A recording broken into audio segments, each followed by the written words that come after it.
Hello and welcome to another one of those videos where I talk about Europa Universalis 5, and we got a couple of things to say today. So if you are interested in EU5 news and updates and such, then, hit the subscribe button. I go over basically everything that I see regarding the news about this game. Anyway, so let's get into what we are talking about today, and, well, it is an good day.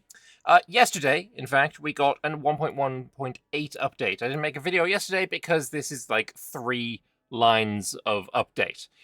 So, more river fixes, great stuff to hear. Map modes. The river's map mode now shows the proximity arrows when a location is clicked with a river. I'll show you what that looks like now in a moment. And the arrows of the proximity to capital map mode have different colors depending on the type of connection: road, river, ocean, land, etc. So let's go and check these out in this game that I have open. This is just a game that I've been playing as Castile. My friend was playing as Carthage, and I think I had another friend in here as well, but I don't know. We started a new game after this. Anyway, we are going to have a look at the proximity to capital. And if we click on, for example, Adra, we can see that going from land to ocean is the yellow, ocean to ocean blue, ocean to land is again yellow.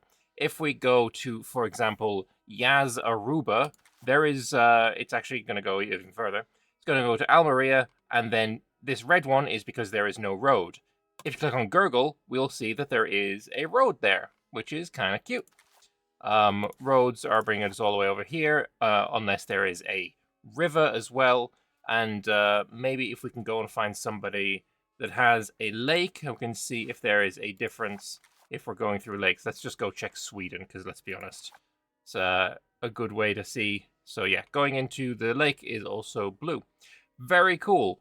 The other update was, of course, if we go to our rivers map mode and we click on one of the rivers, we can now see all of the connections that those rivers have, and you'll be able to see if there are any places the Paradox have missed that maybe could be solved and fixed and all that, and you can see if there are different connections there.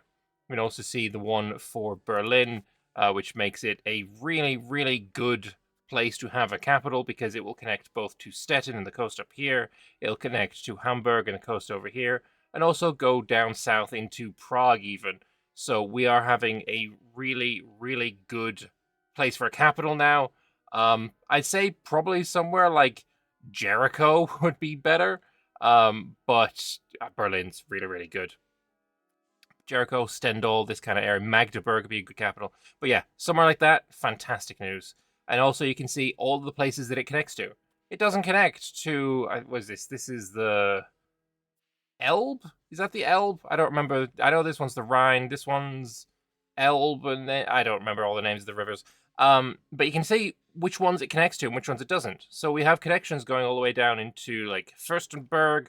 We have connections going even into the Alps. It connects to the Danube as well.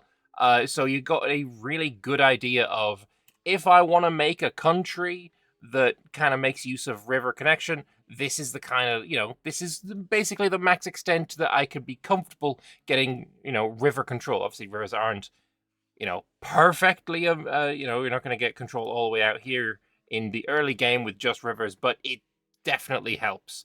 It definitely helps, and I think it is a really, really cool system, and I enjoy it.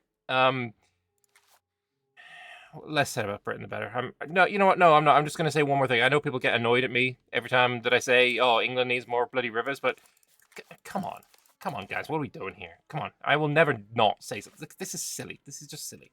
Anyway, there was another thread put out just today, and that is the plans for Rossbach, the release plans. So, the biggest news, first of all, is that Rossbach is going to release tomorrow, on the 5th of March, 2026. It is the 4th of March today. I know we skipped past all of this stuff, but this is the most important news, so if that's what you're here for, then thanks for watching. I'll see you in the next one. But let's go and read what else we've got here, like, how did the beta go? Throughout all of February, 1.1 Rossbach has been in a state of opt-in open beta, and thanks to the ongoing feedback and support, it's been made better than it would have otherwise. During this beta period, we saw roughly 30% of us participate. That's actually a really high number. I wasn't expecting that that high. I guess neither were they. 30% number fluctuates. They still saw most that tried the beta stuck with it rather than returning to 1.011. I know for myself, the only time I returned to 1.011 was to play in a large multiplayer, the Teutonic Order campaign, if you've been watching my Twitch. I'm no longer in that one because the game kind of slowed down to a point where I wasn't comfortable. Like 12 years and 4 hours because of allowing people with really bad internet to play, so I dropped out of that one. But, you know, when Rossbach updates, I think I might even host a game of my own on my own Discord. So if you're interested in maybe taking part in that, head on over to my Discord. There's a link in the description. Anyway, that is really, really high. Anyway, the high rate of participation reinforces the following to us. The open beta was a success. Open betas similar to this should be utilized where possible in the future. I completely agree. Generally, players prefer the current beta over the live version. I absolutely agree. I think the beta is honestly really fun. Like I say, I have this campaign that I've been playing with my friend. We have started multiple games. There's a group of about 4 of us that play together quite regularly, and it's a case of if there's me and another person, we have this campaign going. If there's me and 2 of them, they have this campaign going. Me and 2 of the different, like, depending on how many people we got going on, which people are around at the right time, we have games that go on. So yeah, I've got a few games on the go at the moment, but they're all on the beta because it is, in my opinion, just that much better than the release version. So long as they don't find any critical issues, they're going to release 1.1 Rossbach tomorrow. Fantastic. Also, yes, it's important to note that just because players prefer 1.1 to 1.011 does not mean 1.1 is the perfect patch that fixes everything. I don't think anyone is saying this. Like, for example, this is the beta patch, and certain things have not yet been fixed. Just saying. They still have a lot of work to do. Thanks to our help, we are in for the long haul. And yeah, I mean, I think there's been maybe a dozen videos that I've created over the past couple of years about EU5 where it's been like, your support and your feedback and, you know, the community making commentary and saying what we like, what we don't like, has directly impacted the game. And look, this thread that was posted on the forums is, you know, the direct inspiration for the thing that's in the game. Like, community is like everything for this. Like, this is, we saw it originally with like Imperator, but this is taking it to like an extra level of, yeah, we are shaping the game for the better. Like, that's just a fact. That's just a reality. Once 1.1 goes into live branch, any 1.1 specific feedback areas will be archived and they will return to the normal live feedback processing. The beta branches will also cease to exist, so if you're playing on the beta with 1.1.8, you'll be able to continue your save in the live version. If you're playing 1.011, they highly recommend a new game when starting 1.1. I agree with that. Although the save will technically load, they can't guarantee the stability of it. That is fair enough.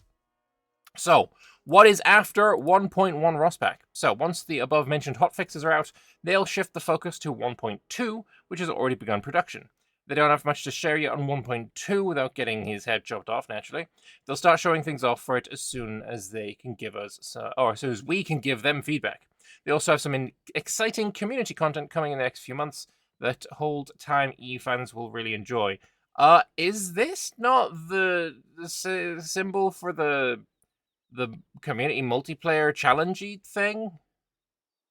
I think. It vaguely reminds me of that. Anyway, I'm looking forward to seeing what that is. I don't know. I'm about to go and ask. But I'm excited to see what this is.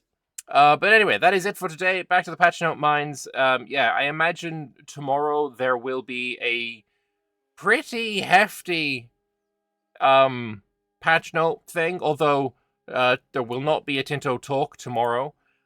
But maybe we'll get some patch notes with the release of Rossbach. That could be a thing, so I better save my voice for that, because that's... oh boy, that's going to be a long one. Anyway, thank you very much for watching. Again, if you want to continue, you know, helping me out, subscription is like the cheapest thing you could do that really helps me, you know, smile. And, you know, everyone can do it with a smile nowadays. Anyway, thank you very much for watching, and I'll see you in the next one. Bye-bye.